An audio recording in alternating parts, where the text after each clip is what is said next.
Everybody, welcome back to the Sunny Day Review. I'm Brian.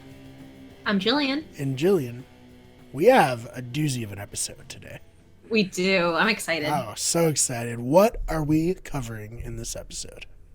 So we are covering season 3, episodes 14 and 15, Bad Girls and Consequences. All right. Let's get into it. These are two really good episodes, in my opinion. And I'm sure most people's opinions. And I worked very hard on our recording schedule to make sure that these two episodes were together. Awesome. Because it's really kind of a two-parter without being like we had Becoming part 1 and 2, which was like a 1 and 2 part. But this is really like a 2-part episode just with different names. Yeah, this really sets the rest of the season in motion. Yes. So yeah, let's get into it. So, Bad Girls, Season 3, Episode 14, originally aired February 9th, 1999, written by Douglas Petrie and directed by Michael Lange. All right. So Buffy and Faith are out tag teaming slaying, and Faith is talking to Buffy about Xander while they fight vampires. Faith is asking Buffy if she and Xander were ever intimate, and Buffy's answer is no. Yeah, gross. No, she doesn't say that, but... Like, it'd be, we're just friends. Well, I mean... Not for lack of trying on Xander's part. Yeah. And then there was the whole thing that happened with Buffy in the trench coat. Oh, yeah. Back in Bewitched, Bothered, and Bewildered. Right, that. But no, they never got together. So let's see. During the fight, Buffy proposes a plan of attack for defeating one of the vampires, but Faith decides to, just rush in, causing Buffy to be caught off guard and almost getting her killed, but Faith saves her at the last minute.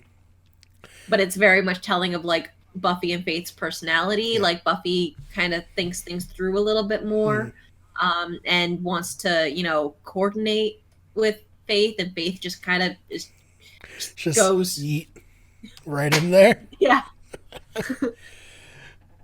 Let's see. The vampires that Buffy and Faith were fighting were using swords, something Mr. Trick brings to the mayor's attention. The mayor mentions a ceremony coming up that he doesn't want Buffy and Faith to interfere with, so he tells Mr. Trick to steer the Slayers toward focusing on the sword-carrying vampires to distract them. So, we're really getting into kind of the main big bad of the season, and we've seen bits and pieces here, but this is the mayor hasn't been around for a while. Right. He gave a speech, I think, in Gingerbread, but other than that, yeah, that's about it. Yeah, but he was more actively involved in Band Candy and Homecoming, and that kind of stuff. So he hasn't been around for a little bit. So we're really getting into that part of the season where it's the big bad. Definitely. That's our person. So let's see. At school the next day, the gang is talking about their plans after high school. Willow has gotten into all of the schools. Of course. No surprise there. I think it's interesting that Willow's interests are clearly very broad. So I don't know what she even majors in. Right. Or what she would want to major in. So let's see. At the library, Giles is being subjected to the new Watcher, Wesley Wyndham Price. I love him so much. Yes. Buffy walks in, meets Wesley, and reluctantly starts briefing both of them on the vampires they fought the previous evening. Wesley immediately knows the vampires and the swords that she's referring to, and they are apparently minions of a demon called Balthazar. So there's a great scene between Wesley and Buffy, because I guess... so Wesley is there to be the Watcher for both Buffy and Faith. Because of Giles getting fired from the Watchers Council in Helpless. So he's not officially Buffy's Watcher anymore. He's just the librarian now. Yeah. So Wesley says to Buffy, you will You will go to the crypt tonight and fetch the amulet. Because there's like an amulet involved. And Buffy's like, I will? And Wesley says, are you not used to being given orders? And Buffy says, whenever Giles sends me on a mission, he always says please. And afterwards I get a cookie. I love it so much. Oh man. But it's like, it's another thing where like the council wants to treat Slayers like they are an instrument, a tool, just something to be given orders. They're not necessarily a person, where Giles clearly always gave Buffy a choice or, you know, asked Buffy's opinion, took her opinion into consideration. It was a team effort. Yes. Yeah. So Wesley steps in and is trying to give her orders, and she's like, excuse me? Right. Like, I just met you, dude. We're not at that point where you can just give me orders. Right. So then at one point she actually like right after this, after she's like, and afterwards I get a cookie, and you can see Giles like smiling. He thinks it's really funny.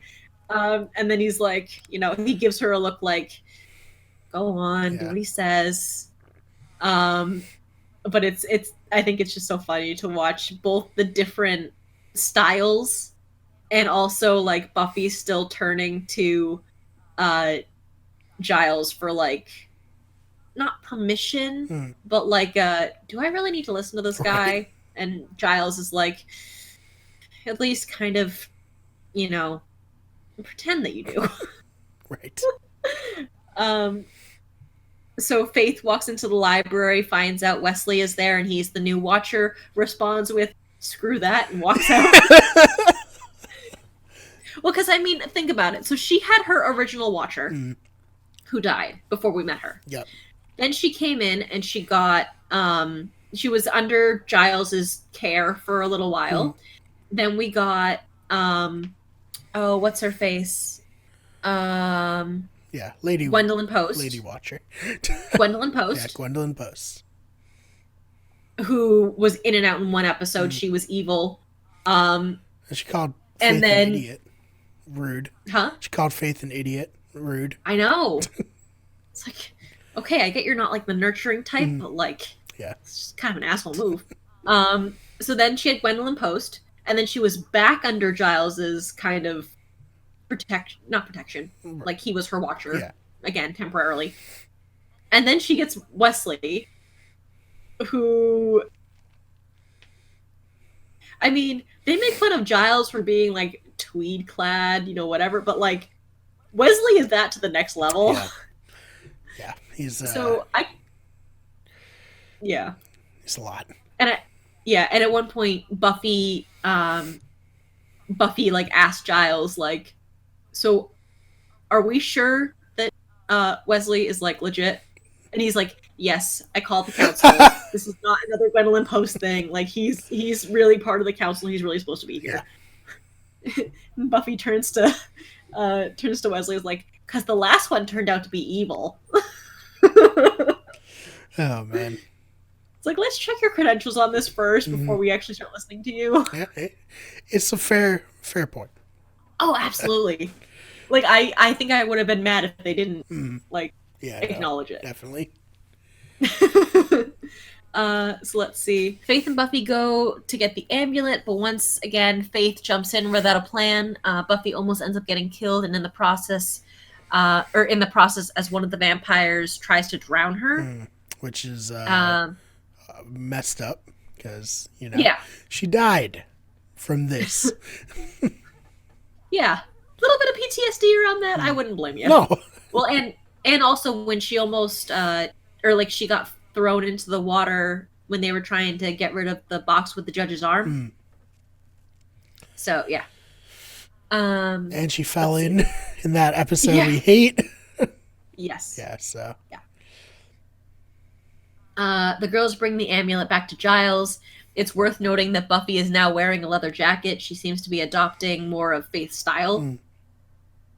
At her chemistry test, Buffy seems more interested in filling Willow and Xander in about her exciting night of slaying than paying attention to the test.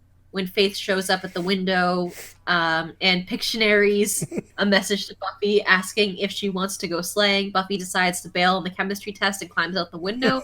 I want to know where the teacher was at, where this kid was able to just like climb out a window in the middle of the test and nobody seems to be concerned. I love the rest of the students are just like, whatever. They don't care. Well, they're like, finally she'll stop talking. Right.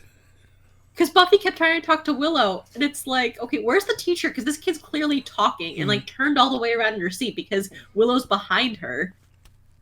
And Willow's like, dude, like the test? Yeah. We're currently in the process of taking the test here.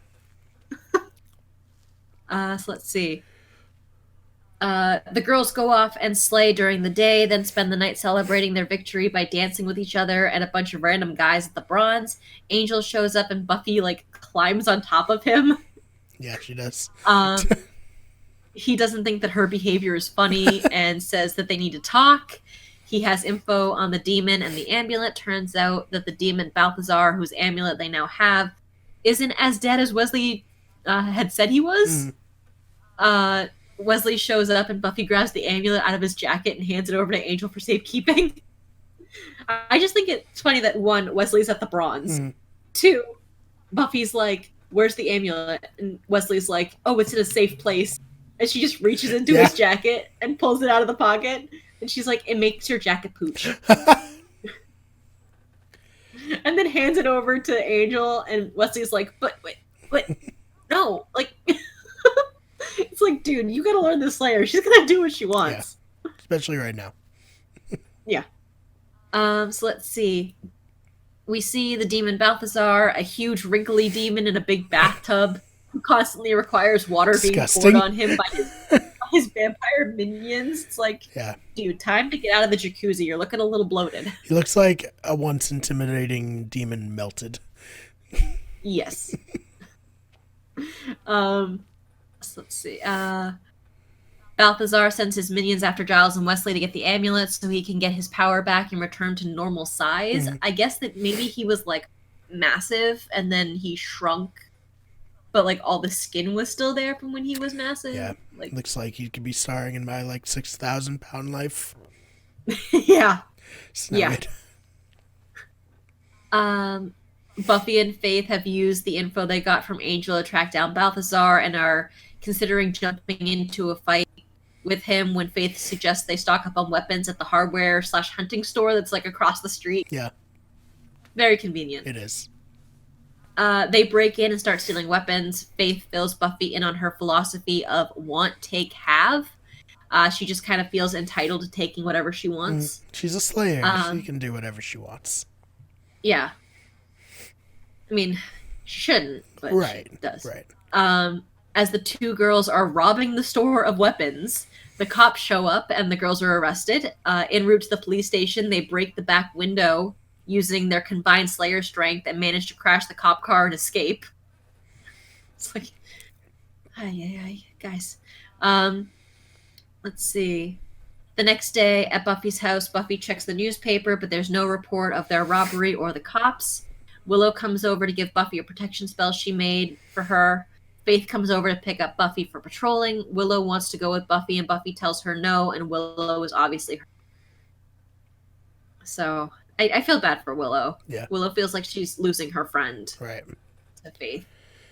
Let's see. Buffy and Faith are out patrolling when they get attacked by more of Balthazar's minions. They turn another corner and someone comes out from the shadows thinking they're another vampire attacking. Faith goes in with a stake to slay them. Buffy realizes a second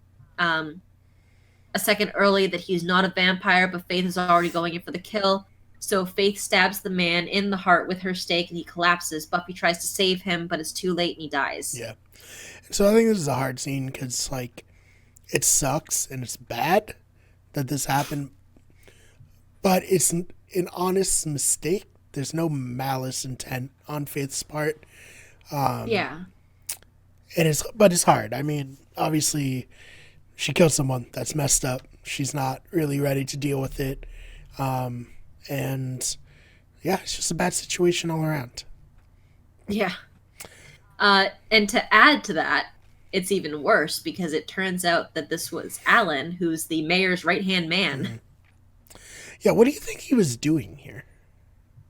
I think he was either spying on them to report back to the mayor, or maybe was going to try to talk to them about something. I'm Yeah, not really sure. we'll never know.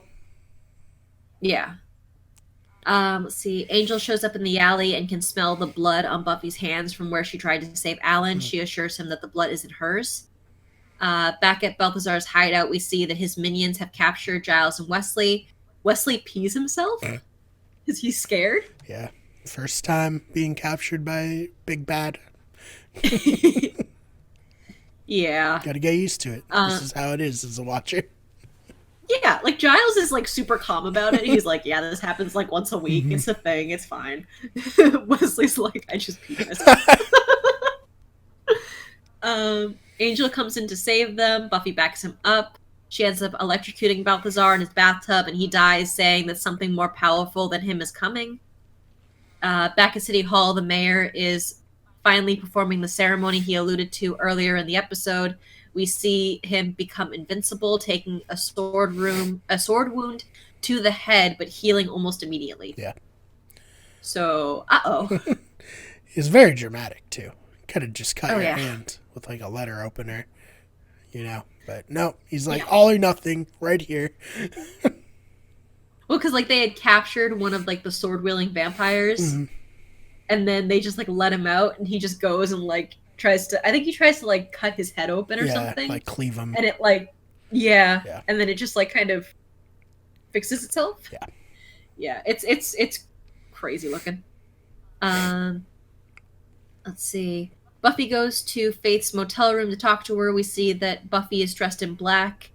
Buffy is dressed back in her regular clothes. No more bad girl like leather. Yeah.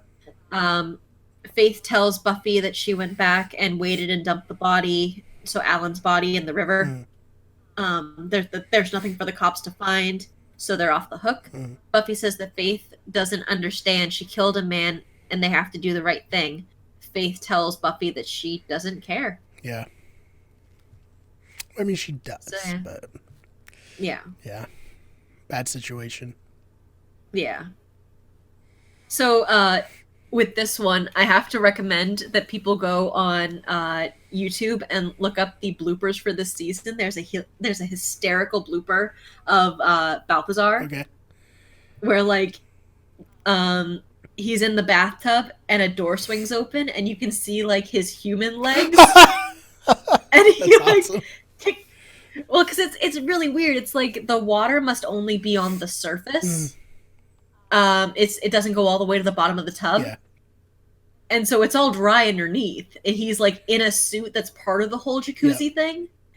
And so he's like yelling. All of a sudden the little door swings open. And he like lifts his legs up. He's like, "Oh, look, my feet!" It's hysterical. It's so funny. God, I gotta check that out. Look up the season 3 bloopers. It's hysterical. Also, I wanted to get your take on this. Okay. So, apparently, back at like when the show was airing, a lot of fans started pointing out that there was a lot of kind of sexual tension and sexual innuendos between Buffy and Faith. And so I guess Faith is a very sexual character just to begin with. So fans started pointing this out to Joss, and Joss was like, "No, like we didn't write her like that," and blah blah blah, and like you guys are just seeing what you want to see. And apparently later he went back and actually watched it and was like, "Wow, like we didn't pick up on that when we were filming it, but the fans weren't wrong." Yeah. And I guess like they didn't write Faith super sexual, but that's just the way that Elijah Dushku decided to play Faith. And it never occurred to anybody to tell her to stop. So that just kind of became part of the character. So I just wanted to kind of get your take on like, have you ever picked up on that? Oh yeah, I think. And the stuff between like Buffy and Faith? Yeah, I think Faith is probably bi, and I think she's just down for whatever too, you know? Yeah. I don't know if Buffy would be down, but Faith is like, she floats it out there, I'm sure. Yeah. If you're into it, whatever. Well, because, like, in this episode, when they're dancing at the bronze with, like, the bunch of random guys, like, if you look at it closely, Buffy and Faith are dancing together, and all the guys just kind of happen to be there, but they're not actively dancing. Yeah. They're not actively dancing with the guys. And then at one point, I don't remember which episode it was, but, like, the Scoobies are having a conversation with the Bronze. They're talking about how, Buffy really hasn't been around all that much. Like, I wonder if she has, like, a new boyfriend. And then Buffy comes in. She's like, what are you guys talking about? And I think it's Oz who's like, we think you have a secret boyfriend. And Buffy's like, I do have a date for tonight. And blah, blah, blah. They're actually supposed to be meeting me here. And then Faith comes in and she's like, hey, baby, ready to go? And Buffy looks at her friends and she's like, we're just good friends, I promise. Yeah.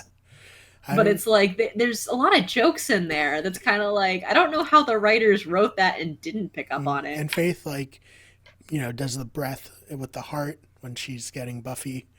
Oh, yeah. So.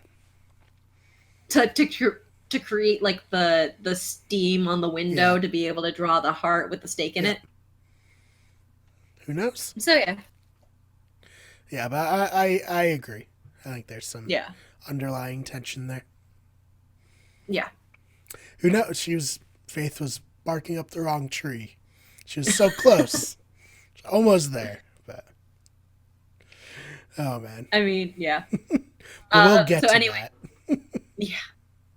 As far as a watch or pass on this one, I said watch. It has long-running consequences for the rest of the season and beyond. And I gave it 8 stakes. Oh, yes. I gave it an 8 out of 10 as well. I think this is just a great episode and an important episode for any superhero show. Like, what happens when you do make a mistake and somebody pays the ultimate price for that, Yeah. So, yeah, great episode. I love it. Yep. And let's talk about another great episode.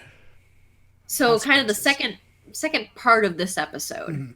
So that's Consequences, Season 3, Episode 15, originally aired February 16th, 1999, written by Marty Noxon and directed by Michael Gershman. Okay, let's talk about it.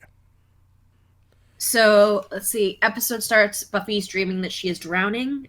She's being pulled deeper and deeper into the water by Alan, the man Faith killed in the last episode. She breaks away from him and manages to make it to the surface, only to be pushed back under the water by Faith. Very symbolic of Buffy wanting to do the right thing, wanting to report what they did. And Faith keeps pushing her down and says, no, we can't tell anyone. There's nothing to find. Whatever. Yeah. Literally Buffy wakes up in her guilt. Yeah. Buffy wakes up and finds out that Alan's body has been discovered. So I don't think Faith waited it as well as she thought she did. It's not good. No. At the library the next day, Wesley orders Faith and Buffy to investigate Alan's murder. I don't know why. Buffy points out that the murder of a human when there aren't any supernatural indicators isn't really the Slayer's jurisdiction. Right. And Giles backs her up that it's more of like the cop's job. Yeah. But Wesley pulls rank as the official watcher of the girls and they agree to investigate. Whew.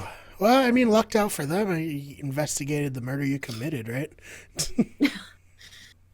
But I mean, they're trying to hide their guilt in this whole thing. So being seen around the crime scene is probably not great. That's true. Let's see. So at this point, Cordelia walks in, interrupting their conversation and requests a book from Giles for her psych class. We see her meet Wesley for the first time, and he clearly has issues talking to women he finds attractive. Cordelia clearly finds him attractive too. Giles has to point out to Wesley that she's a student. Yeah. I mean, we don't know exactly how old Wesley is. Right. I feel like Wesley's like right out of college age, like probably like 22, 23. You know what I mean? Yeah, probably. I can see that. At least is what he's supposed to be. Yeah. Because, what is it? Wesley asks her, like, because she goes to the library for a psychology book. He's like, you teach psychology? And she's like, I take psychology. Oof. But I mean, she should be 18. Yeah. It would technically be legal. He has the maturity of a toddler, so Yeah. Also, Wesley, do you work here?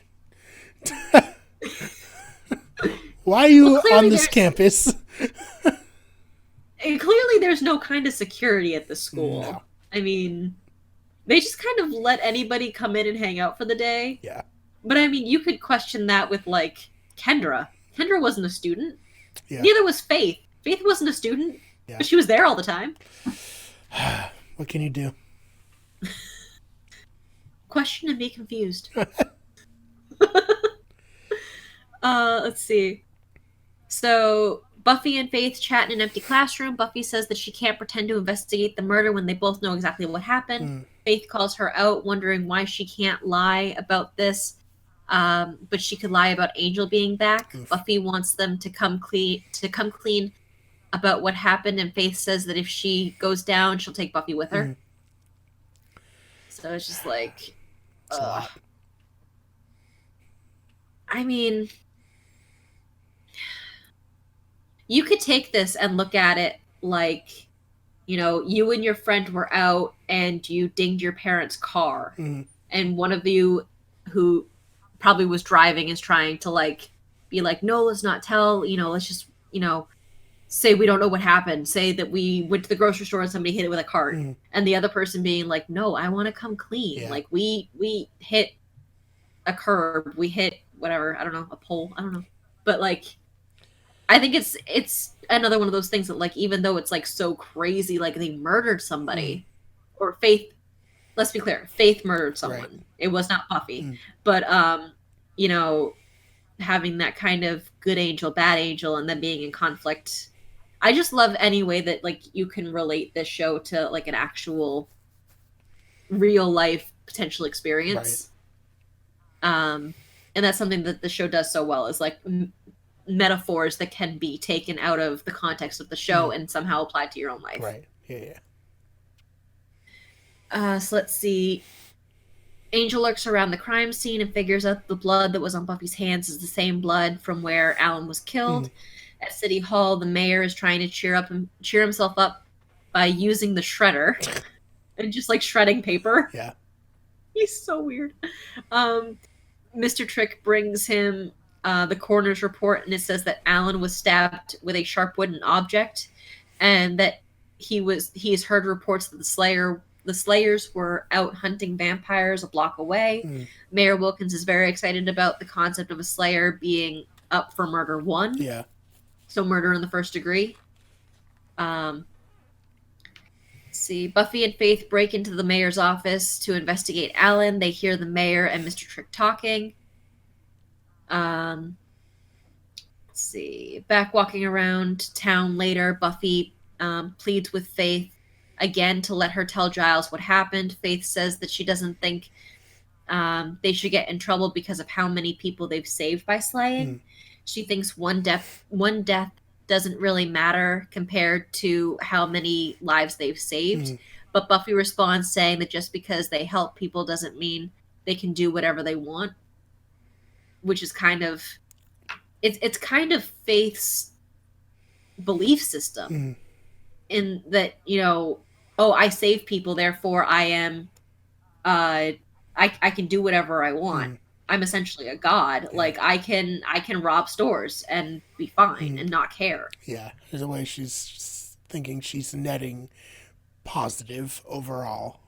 Right. So yeah, another classic superhero conundrum. Yeah. You know. Let's see. Buffy returns home and the police are waiting for her. There's a scene with the same cops asking both Buffy and Faith questions about the murder separately. Their answers don't quite match up, and the cops tell them both that if they're covering for anyone, it's better to just come clean. But Buffy stays quiet. And so does Faith, but Faith was always going to stay quiet. Right. She has a lot to lose. Right. Buffy goes to Willow to talk. Willow speaks candidly about or candidly but gently to Buffy about feeling left out because she feels like Buffy is choosing to hang out with Faith over her. When Buffy starts to cry, Willow immediately apologizing, thinking that she was too hard on Buffy. Oh, She's man. like, "Oh, I'm so sorry." Like, forget what I said. Yeah.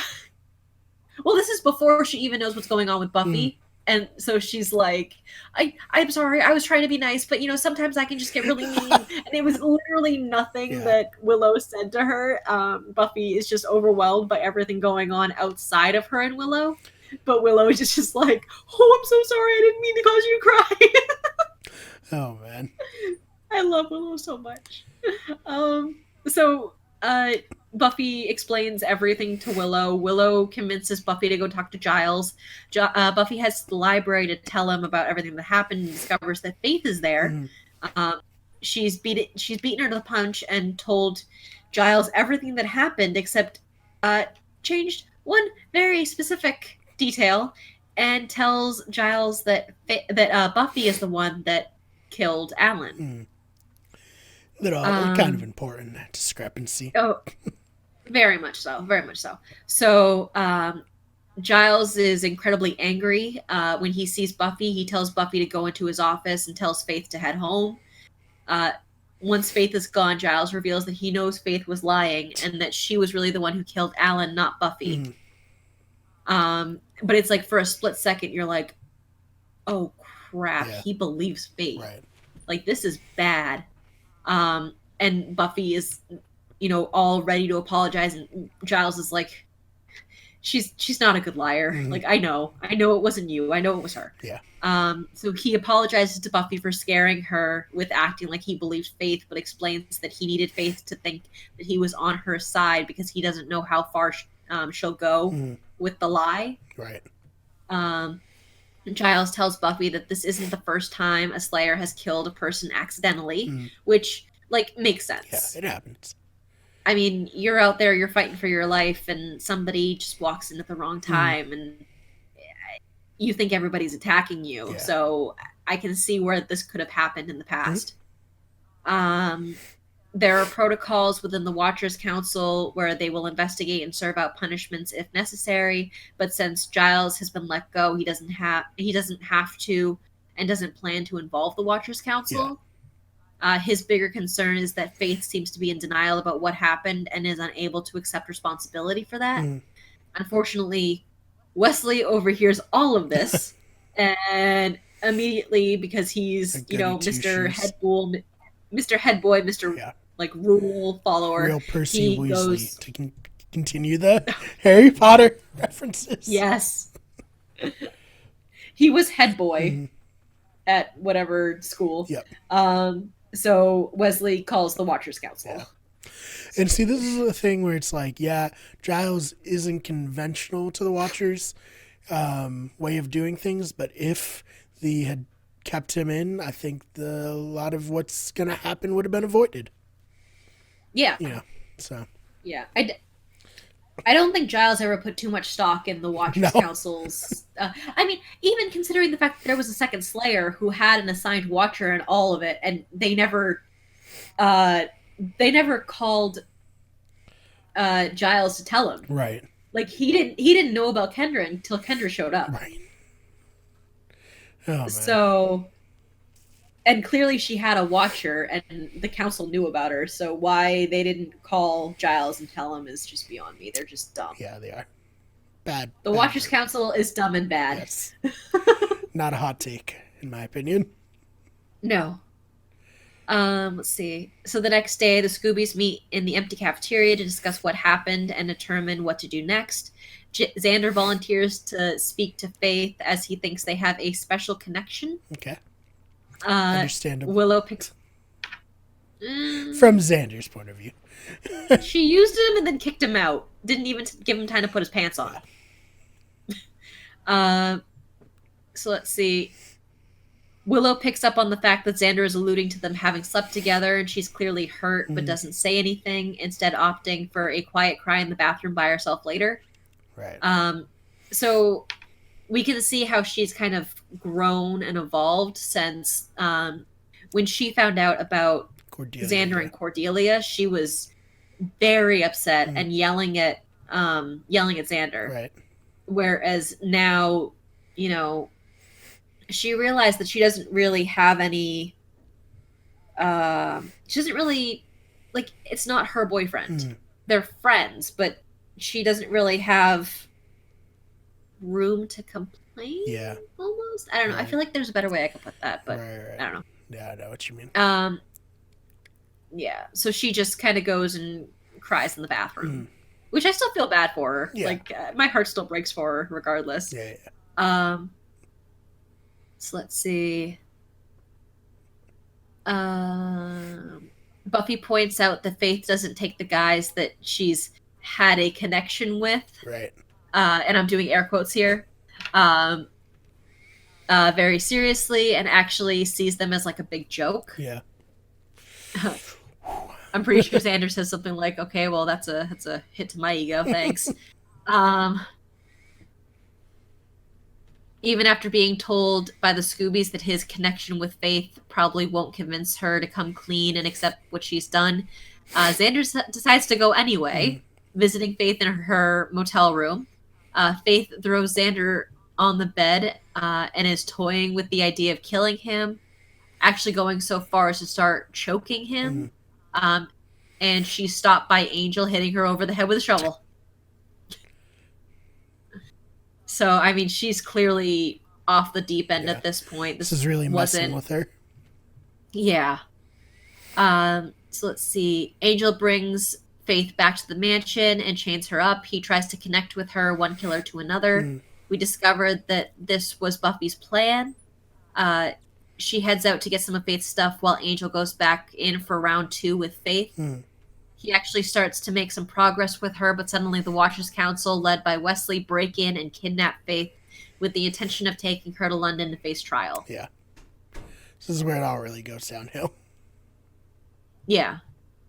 So I have kind of a question here in my notes that I wanted to ask what you thought. What do you think would happen if they did have a Slayer who went just like full psycho? Do you think that the Watchers Council would kill them so a new Slayer would be called? Yeah, I think so. I think they would feel like they have to. Yeah. You don't strike me as like the rehabilitating type. No.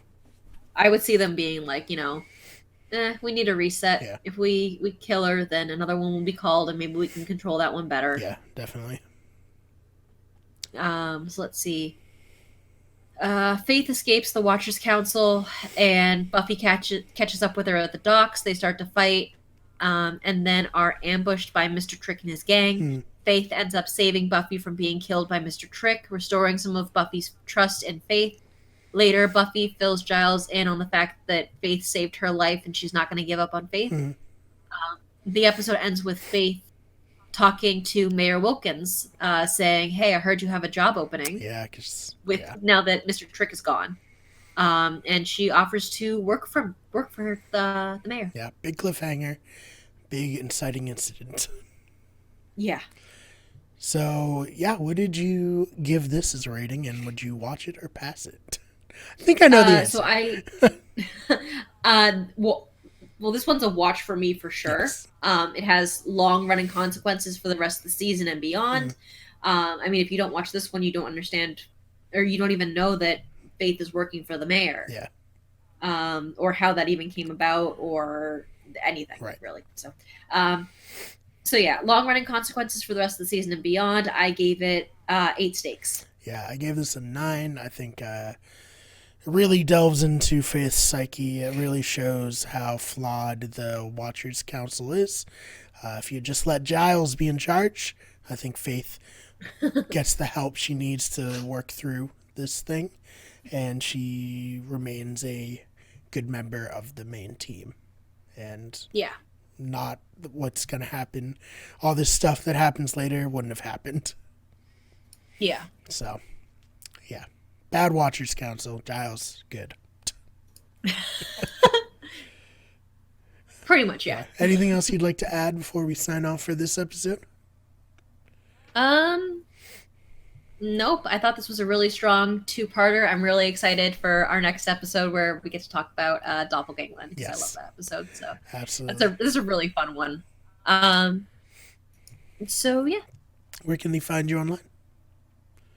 Uh, so you can find me on Twitter. Mm-hmm. I'm at Jillian_Swan. I don't use it. I I might try live tweeting when I'm watching the next batch of episodes. My notes are done through the end of season 3, so I'm probably gonna, or I'd have to start with season Yeah. 4.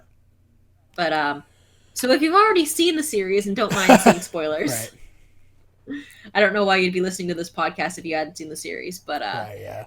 yeah. So I might live tweet as I'm watching and taking my notes. But yeah, so I'm at Jillian_Swan over on Twitter. Also, occasionally I'm either playing or at least in the comments over on Twitch on the Grassblock UK channel. So go over there, Yeah. subscribe, Check them and out. watch some cool people play some cool games. Absolutely. So you can find me on Twitter at the fake BMAR. That's BMARR. You can find the channel on Twitter at WG Everything, on Instagram at Wicked Good Everything, Twitch, twitch.tv/Wicked Everything, Byte and TikTok, and Facebook, search Wicked Good Everything. And help us get to 100 subscribers, because we're looking for that custom URL. Thank you guys so much for watching, and we'll see you in the next one.